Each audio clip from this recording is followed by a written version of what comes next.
At midnight, Evers got out of his car beside his home in a Negro residential area. In a vacant lot about 40 yards away, a sniper fired a single shot from a high-powered rifle at Evers' silhouette. The bullet hit him in the back, crashed through his body, through a window into the house. He died within an hour at a Jackson hospital. City detectives believe the fatal shot was fired from this sweet gum tree. 15 minutes. Hi, my name is Medgar Evers, and we're going to be talking about the death of Medgar Evers, which you just witnessed on the screen, and basically what he accomplished throughout his lifetime. To start off, we got to talk about who Medgar Evers is. He was a kid that was born in Decatur, Mississippi, and he was born in 1925. Medgar Evers was born to the parents of James and Jesse Evers. And another part of his life is during the time that he was growing up. He didn't grow up in a great area. He also didn't grow up in great circumstances. Basically, there was white gangs patrolling the streets that he lived on, a lot of killings and murders going on in his neighborhood. And this is something that he all had to deal with at the age of 12. At the age of 12, his family friend was lynched. Later in his life, Medgar Evers became a respected and prominent civil rights activist. He joined the National Association for the Advancement of Colored People, the NAACP, and this was just a group that was trying to give rights, empowerment back to African Americans. 2 years after Evers graduated, he went on to go follow his brother's footsteps and go fight in the war during World War II. Now we're going to talk about his impacts on the civil rights movement. And the first important part that he was known for during his movement was the voter registration efforts. During this time period, 1890, Mississippi passed this another part to their constitution that made it extremely difficult for African Americans to be able to vote. Already harder than what it was. So Medgar Evers took it into his own hands to basically make it more available to the community, to have voters, polls, that was easier to be accessed by African Americans. And it did work. We all know that citizenship there's power within being able to vote. And he was just trying to give this back to his community, to his people.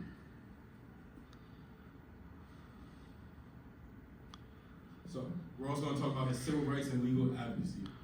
So him and the NAACP, they took it into their own hands to address situations that were going on in public places and schools where racial segregation was still heavily prominent.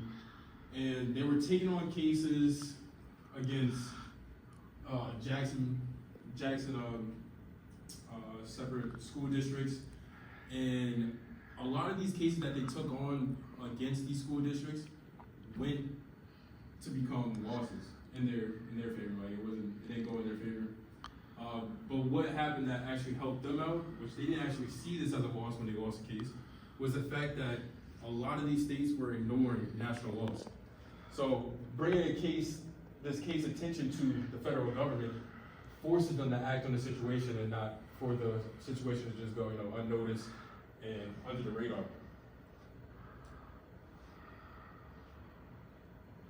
So another part that played a big role in his time at the NAACP was his RCNL gas station boycott. This was important because a lot of gas stations were not allowing African Americans to be able to use the bathroom in their business.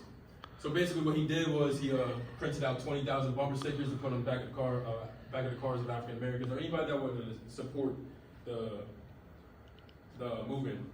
And basically, what this bumper sticker said was, "Don't buy gas where you can't use the restroom." And this actually was a detriment to a lot of these gas stations because of the fact that a lot of middle-class African Americans stopped getting gas, and they lost a lot of money. A lot of businesses lost a lot of money from this. Investigation. So as we've seen in the beginning of this presentation, we saw the death of Medgar Evers.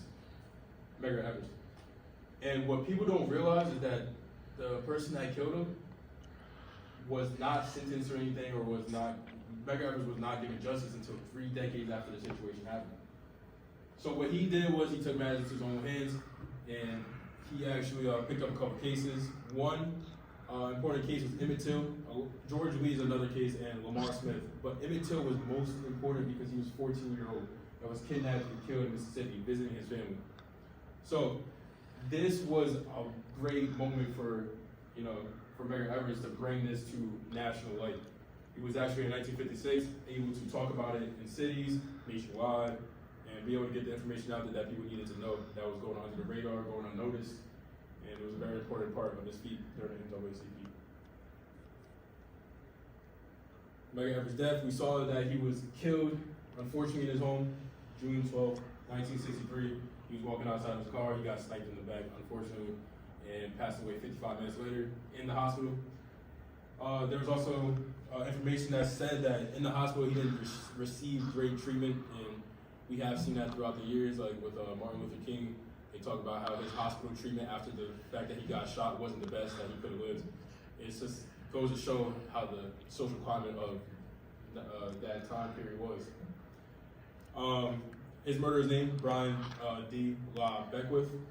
Like I said, 3 decades until justice was officially served.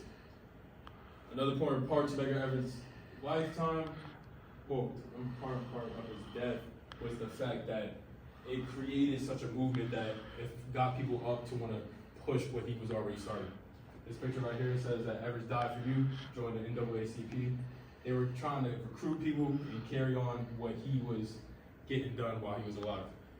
So it was a very important part to the civil rights movement, and yeah, he lived an important life, and people supported him afterwards. So that'll be all. Thank you for listening to my presentation.